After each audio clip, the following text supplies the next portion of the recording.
Hey folks, it's Frithgar here, how you doing? Welcome back to Farmville. And then we will drag it off to the field like this. So yeah, I am very aware that that sort of does seem a little bit hypocritical that I don't go out and buy all the organic stuff myself, because I would also then be helping to support that ideal of the balance between farming and the natural world. And yeah, I do get that. I do understand that. But, well, money does play a part in it as well. Like, it is expensive to go and buy the organic stuff. And, yeah. So while money does play a part in it, if I can, I will get the organic stuff. But mostly, I'm not all that worried about organic, because I've worked on several organic farms, and I know the rules and regulations for it there. I mean, the idea is kind of good, but there's a lot of little loopholes that allow someone to keep their organic status whilst doing things that are not organic. And that's the bit that I don't like. So I'm never really too worried about buying organic from the shop, because a lot of these people are, you know, cutting corners wherever they can in order to use something artificial and boost yields and so on. And then there's all kinds of disease treatments that they can, you know, herbicides and pesticides and stuff that they can put on the field because they get a special dispensation for it, because of X disease or Y pest or whatever, and still maintain the organic status. No, if you're slaughtering a load of animal, yeah, I know, it's a pest, it's a small little tiny insect that doesn't matter, and it's destroying your crop and your livelihood and all the rest of it, and yeah, I get it, I really do. But if it's still a load of animals in the fields, they are still living creatures, and if they're being killed unnecessarily, I don't like it. This is kind of... I do realise that it can sound quite hypocritical and more than a little bit weird, because I eat meat. I eat a lot of meat. Hang on, left shift Z. Which size straw bale? Oh, we're on the smallest ones, aren't we? Right. I eat a lot of meat, but I don't like the idea of killing any animal that doesn't need to be killed. I really don't like that idea at all. I never have. It's always been something I've been against. Animals do need to be killed in order for me to be able to eat. I fully accept that. Right, have I got... Oh, it is hay that's coming out. I fully accept that that is the case, and I'm quite prepared to take that life myself. But what I don't like is the idea of killing for sport, killing for fun, or killing unnecessarily, even if it's insects. I mean, like, or grubs or anything. Like, I have a real fascination with social insects. Ants, bees, wasps, any social insects. I love them. I think they're amazing. It is just such a fascinating thing to look at, is the various different social insects and how their little societies work and all of it. I think they really are amazing.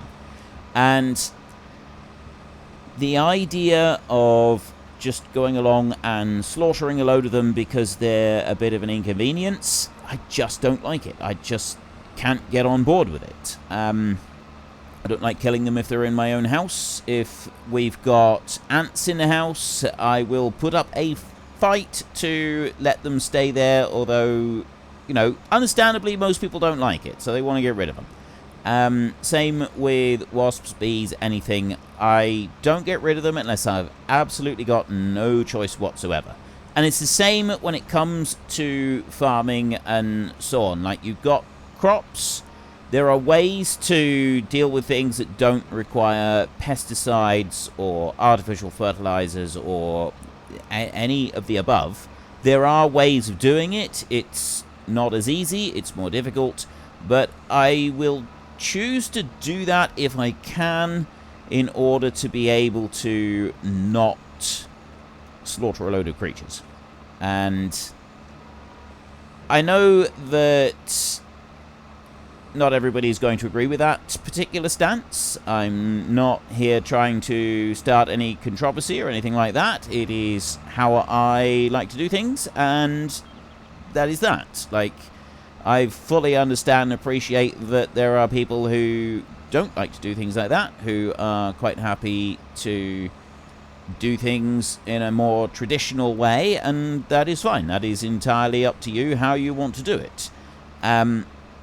But me personally, if I have any say in how a particular farm is run, or something like that, I mean, like my own garden, for example, I choose to do everything organically, completely 100% organically. And if I was ever to be in the position where I had my own farm, the same would apply there. I would do the same there. I wouldn't suddenly turn around and say, you know what, now that I've got this farm, I'm not going to follow those principles that I've been talking about almost my entire life. I'm going to chop and change everything now, and I'm going to do it differently. What I am going to do is I'm going to whiz on down the field here, because we've only got 2 more bales that we can take. So this great big long line here, I'm going to leave that there, and I'm going to pick up this bit down the end first. Then we will go back up that line and take some of that out. I don't know how much of it we'll end up with, because I can pick up 2 more bales going along here. So that the second bale is about to be... there it is, it's already completed. So the third bale is almost done. We've now got 101,000 litres in here. We can take this one on round over this way. And we are ready to start whizzing up and down the field right here. So I'm going to stop that one there a minute, because what I actually want to do is I'm going to want to go and empty this trailer. So if I unhitch the trailer there, then pull forward a bit, shut this one off, and do that. And I can go and hitch this trailer back on. And actually, while I'm doing that, we could have this one working. So this one can now get started on this bit. I'm hoping that it will actually be able to work his way up and down the field. Actually, which way are we going to go? Let's go over this side, because this is the short side, so it'd actually be better over here. I was thinking maybe we'll do a line there, but we can come back and we can do that in a minute, because we've now done everything else that we need to do on the field. So if we go to here and start it, and start it, and start it there, like that, and off he trots. Right, he's going to go and do that. We've got a limited window in order to be able to get this hay over, tipped, and brought back, because that one that we have just set going, that rake, he does actually do the job pretty quickly. So we've got 99,000 litres of hay on board here. If I run that back down to our shed, we can get this unloaded and put away in the shed. I don't know how much we need to put in for the cows at the moment. Let's just have a quick look at that. There. Alright. On the next load, we'll put some straight in for the cows, I think. Now, the other thing that I'm going to want to do is I'm going to want to bring this one over here. I need to be able to unload this hay. I think... oh, actually, okay, we can get close enough to do it there. But if I was to... apparently not that way round.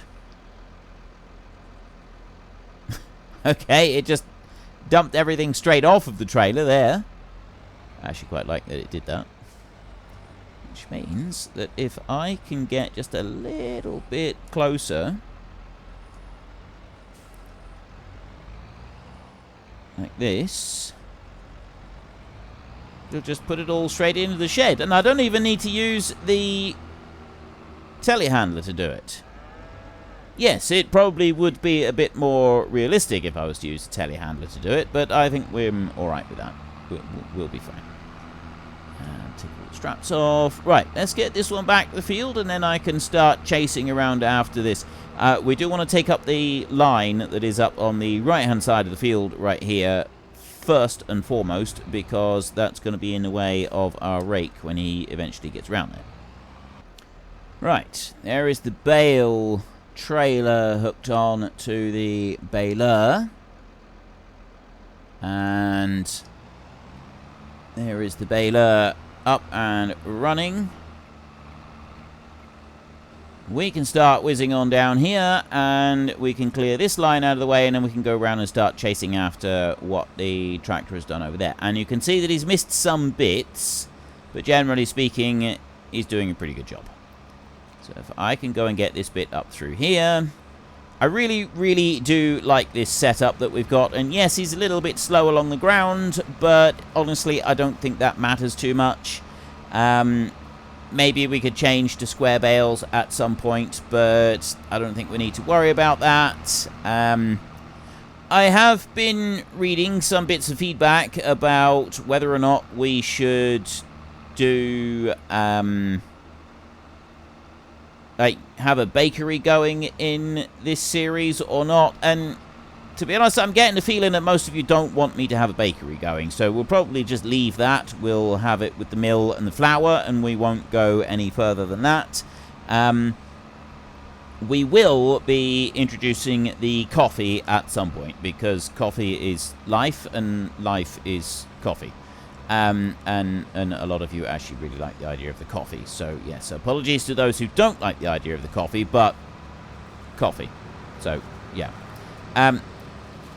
Other than that, we will continue on pretty much as we have got things going now. Like, we've got this idea of how we're going to do things. We are going to pay off our loan, which we've already started doing. We've now started paying back a bit of loan each day, and also we're covering the expense that the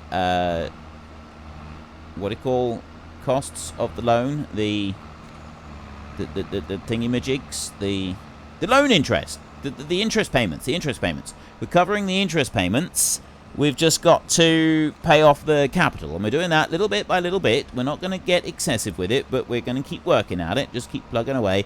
And one of the things that I was thinking about was maybe increasing ever so slightly the amount that we pay each day. So we can just have a little bit extra going out instead of, what are we on at the moment? Oh, we're about 5 grand. We're paying 5 grand a day. I think we can go up to 10 grand. Did I pay 10 grand last time? Let's have a look.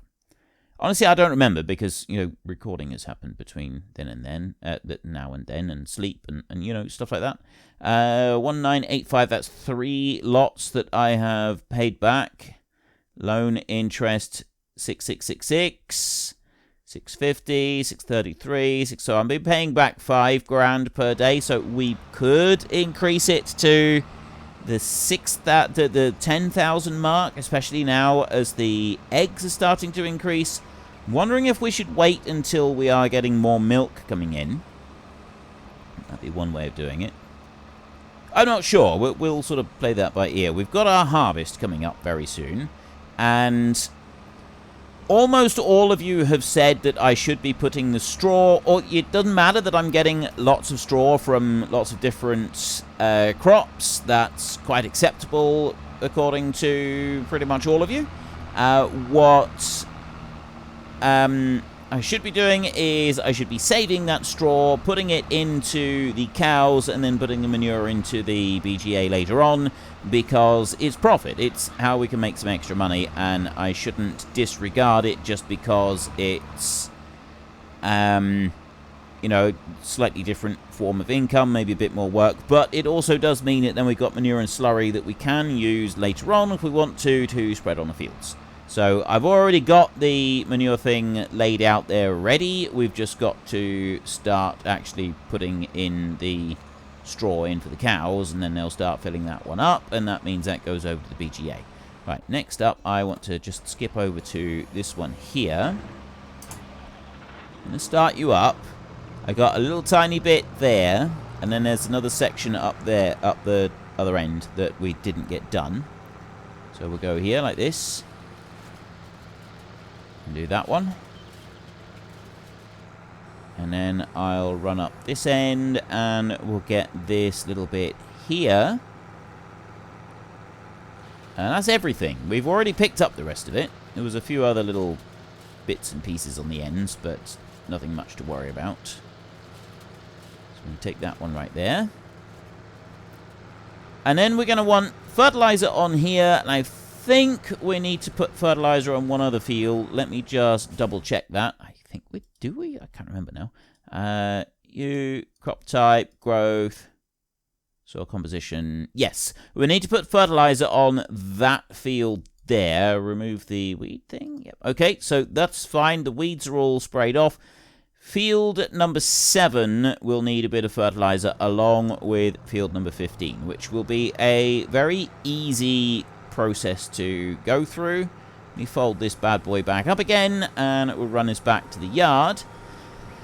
It was pointed out that I tend to get somewhat distracted by shiny things. I see a nice new shiny machine, and I get distracted by it, and I want to buy it there and then, and that's the one I must have. And it should also be pointed out that my sprayer that I've got, the sprayer fertilizer spreader combination one, is one that has quite a few little bugs. It's a bit of a jolly nuisance, and we've already found it to be a little bit of a jolly nuisance. But that was the second sprayer that we picked up, because we picked up another one as well, and that also turned out to be a bit of a jolly nuisance. It has been pointed out that maybe I end up with a lot of these broken mods that don't really work very well, because I do tend to go for the shiny things. If I see that it is shiny and that it does things that I've not really seen before, it's the first one that I go for. And that probably is a reasonably accurate description of the way that I operate. I suppose I can't really deny that. I'd like to deny it. I'd like to say, no, no, no, this isn't the case at all. I give reasonable and well thought out on all of my decisions, and it's got nothing to do with shiny, but we all know that wouldn't be true. So, my secret shame has been exposed. You've uncovered my secret shame in that I'm easily distracted by shiny things. And I thought that I'd done my absolute best to keep this a secret from everybody. But apparently, you've seen through the subterfuge, and you've realised that actually the shiny is pretty much the ruling factor in almost every decision I ever make in every series I ever do. I try not to let it control me. I really do. I do try not to let the shiny control me, but I'm weak. I can't help it. We have one pass left. I've got 5 spaces for bales left on this trailer. Are we going to do it? I very much doubt we're going to get 5 bales all the way down through here. Although we will get, well, we might get 3 bales because, you know, it's quite a thick crop. And also we've got the rake going on here, and the rake is, like, it's quite a wide rake, so it does put a lot of material into one row there. Like, it really does. So I'm almost done filling up the next bale before the previous one has even escaped from the wrapper at the back. We are putting a massive amount of material through here. Seriously, 4, 2, 3, 8. That would have been one more. Alright, well, we're not going to complete that one. It's just not going to happen. I'm a bit disappointed with that. I was expecting that we would be able to reach the last bale, but we haven't been able to do that. Let's turn this one off. It always slightly irritates me, always slightly annoys me when I cannot make a complete bale. Like, I like to finish up with just a few litres in the chamber.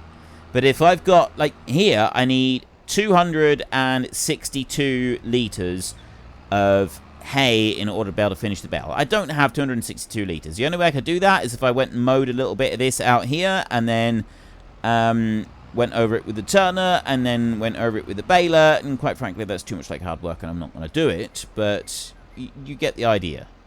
Let's drag this one forward a bit more, because we're going to unload some of this and put it in for the cows. Let's do that. And we'll also fold this one up. This one we're going to go and put away first. Whiz on round those. So put this one away. We need to unload that trailer, putting some of it in for the cows, and some of it is going to go in for into the shed for storage. And we'll be able to have a look and see how many bales we've got in there overall. We're May at the moment. In theory, I do 2 cuts a year. If I'm doing hay in this game, I do 2 cuts a year. I do 1 cut in May, and then I do another cut in August. And that gets me 2 full cuts on the field, which works out really nicely. I like that. I feel it's a good balance. I mean, yes, you can get 3 cuts off of fields without too much trouble. Something that happens in real life. I mean, it does depend a bit on where you're farming as to whether or not you get a 3rd cut or not, and also how you're doing things as well. Let me put that one onto there so that I can remove all the straps in one go, and then we'll unhitch it again. It seems like a very big trailer to pull round with a telehandler. I mean, you can do it. I've pulled plenty of big trailers around with telehandlers, just not quite sure that the scale of it was quite like that.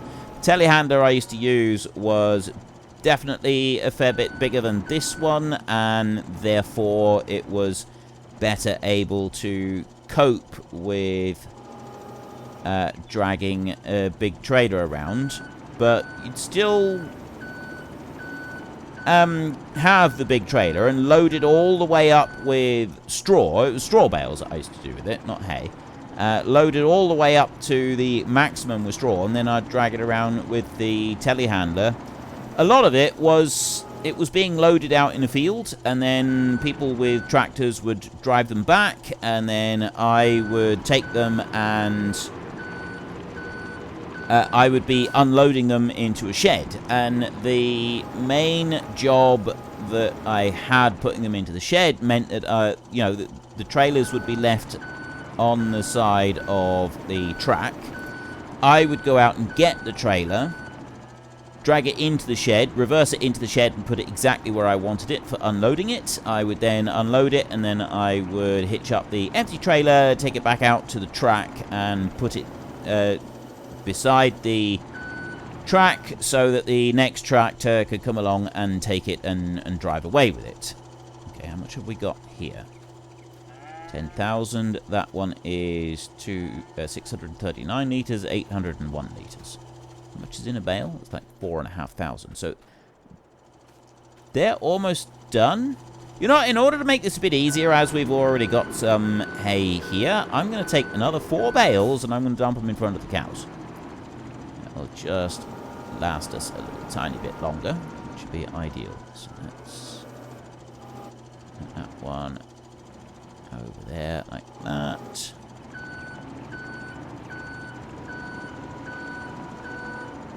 In a bit. You gotta go slow when you're carrying this many bales. I actually rather liked that job. The shed that I was filling up with hay, was actually straw rather, was absolutely enormous, and it took us 3 weeks to fill the shed up.